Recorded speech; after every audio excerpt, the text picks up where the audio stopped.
रहीम हक़ की तलाश में मोहम्मद शाह ज़मान लगारी आपको वेलकम करता हूँ। मेरी वीडियो का उन्वान है mind game in politics, mind game in social stages and mind game in our social environment. तो आज की जो एक पार्टिकुलर वीडियो बनाने जा रहा हूँ ख़ास, वो ये है कि किस तरह हमारे पॉलिटिशियंस, किस तरह हमारी लीडरशिप हमारे माइंड के साथ गेम करती है। और आज के दौर में एक सियासी गहमा गहमी है। अक्ल कभी किस तरफ चली जाती है और अक्ल कभी किसी तरफ चली जाती है। अक्ल का रुझान कभी इस तरफ तो कभी इस तरफ हो जाता है।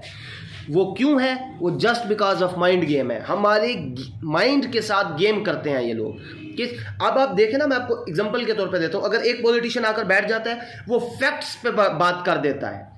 एक गेम आजकल फैक्ट्स की बेस पर हो रही है। फैक्ट्स पर आकर बात कर देगा और उससे इनकार करना नामुमकिन हो जाता है। और दूसरा आएगा, वो यही काम करना शुरू कर देगा। फिर हमारा जो दिमाग है वो इस मामले में फ्लक्चुएट हो जाता है, रिलेक्टेंट हो जाता है कि आप इस तरफ जाएं या इस तरफ जाएं, क्योंकि वो चल तो रही होती है हमारे साथ माइंड की गेम के इनके। जो इस गेम में विन कर लेता है पब्लिक के माइंड्स को, वो फिर बड़े सारे इक़्तिदार आ जाता है, वो फिर इक़्तिदार को हासिल कर लेता है। ये एक हकीकत है। इस वीडियो को इस कंटेक्स्ट में ना ले जाइएगा कि मैं इमरान खान के अगेंस्ट बात कर रहा हूँ कि उन्होंने नौजवान नस्ल के जो माइंड्स हैं उनको अपनी तरफ कर लिया।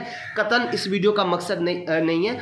इससे एक पार्टिकुलर वीडियो बनाने का मकसद ये है कि आजकल हमें अपने माइंड्स को किस हद तक स्ट्रॉन्ग करना चाहिए, हमें अपनी आइडियालॉजी को किस कदर स्ट्रॉन्ग करना चाहिए, हमें अपने नज़रियात को कैसे परवान चढ़ाना चाहिए। वो सिर्फ इस तरह होगा कि हमें किताबों को उठाना पड़ेगा जो हमने डाल दी हैं, रख दी हैं। उन किताबों को दोबारा उठाना पड़ेगा अपनी सोच को ब्रॉड करने के लिए, अपने माइंड सेट को ब्रॉड करने के लिए उन किताबों को दोबारा उठाना पड़ेगा।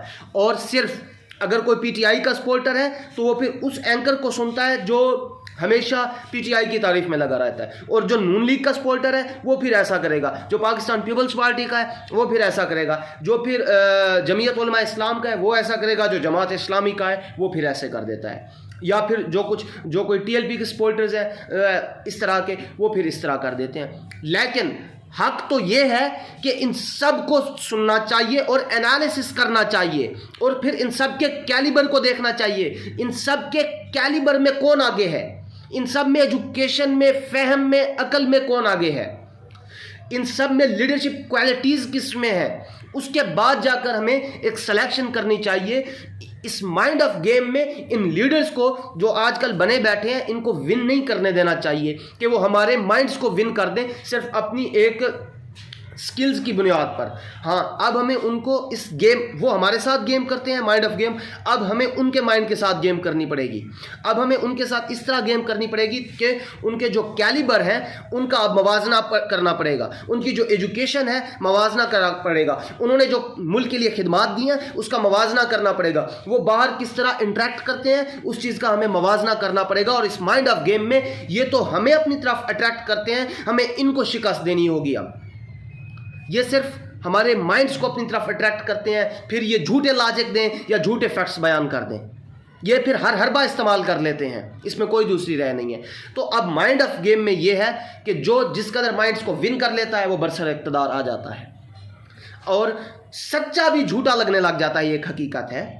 आजकल के दौर में देखें किस तरह एक इमेज क्रिएट है, जो कुछ हो रहा है आजकल के 1-2 दिनों की बात कर रहा हूँ, जो जब से अरशद शरीफ साहब का एक कत्ल हुआ है, उनको शहीद किया गया है, उसके बाद जो अब गहमा गहमी हुई है। और मैं तो इस चीज़ में थर्ड पार्टी इन्वॉल्वमेंट को देख रहा हूँ इस चीज़ में कि इनका जो कत्ल है वो तो अब सारा कुछ आ जाना है कि पुलिस का हुआ, फलां हुआ, ये वाला। अब अगर इस बात के अगेंस्ट बोल दें, इस पर तनकीद कर दें, फिर आपका अल्लाह हाफिज़। एक तो आज़ादी सहाफ़त नहीं है हमारे मुल्क में, एक तो उनको डराने धमकाने और बाहर भेज देने के मसाइल भी आ जाते हैं। वो तो अगली वीडियो पर आ जाता हूँ मैं, अरशद शरीफ को बाहर क्यों भेजा गया, क्या वजूहत थी, वो अगली वीडियो में आ जाएगा। तो मेरी आवाम से इल्तमास है कि माइंड ऑफ गेम में ये हमें अपनी तरफ अट्रैक्ट करते हैं, अब हमें इनको शिकस्त देनी होगी। अब इनके कैलिबर को जांचना होगा, इनकी स्किल्स को देखना होगा, इनकी कंट्री के लिए अचीवमेंट्स को देखना होगा, इन्होंने कंट्री का नाम किस किस जगह पर रोशन किया, वो उस चीज़ को अब हमें देखना होगा। इसके बजाय कि वो हमारे माइंड्स को विन करके अपने झूठे और गलत प्रोपेगंडाज में कामयाब हो जाए और मुल्क का सत्यानाश कर दें, जो कि पिछले कई सालों से हो रहा है। हमारे माइंड्स के साथ किस तरह खेलते हैं कि आपके इलाके को रोड दे दी जाएगी, वो अल्लाह के बंदो रोड तो ले रहे हो, ऊपर मुल्क का क्या हो रहा है? जब माज अल्लाह इसी हालात के बावजूद मुल्क डिफॉल्ट हो जाएगा, दिवालिया हो जाएगा, क्या करोगे उस गली की रोड का? क्या करोगे उन नालियों का? क्या करोगे अपनी जॉब्स का? जो ये सिफारिशात वाले मामलात पर हो जाते हैं कि आपको इतना कोटा दे देंगे, इतना कोटा दे देंगे, ये एक हकीकत है। हमारी आवाम इस चीज़ पर खुश हो जाती है। ये नहीं पता होता कि उनके साथ माइंड के साथ खेला जा रहा है। इनके साथ तो ये होना चाहिए कि भाई पार्लियामेंट में हमारे इलाके की नुमाइंदगी क्या करोगे? पार्लियामेंट में हमारे कंट्री के लिए, आइन के लिए क्या करोगे? आइन की पासदारी के लिए क्या करोगे? लेकिन हम नहीं, हम कहते हैं हमें रोड बनवा दें, हमें गली बनवा दें, हमारा वो काम कर दें, हमारे उस बंदे को जेल से निकलवा दें। हमारे बस यही मुतालबात होते हैं और दैट्स इट। ये वही कर रहे होते हैं क्योंकि हमारे माइंड को वो जान चुके होते हैं कि ये जो अवाम है, ये जो पब्लिक है, इनका माइंड सेट अभी तक कोई 60-70 साल पहले वाले का अब का तब्दील नहीं हुआ। अब हमें इस चीज़ से निकलना होगा, इस माइंडसेट से निकलना होगा।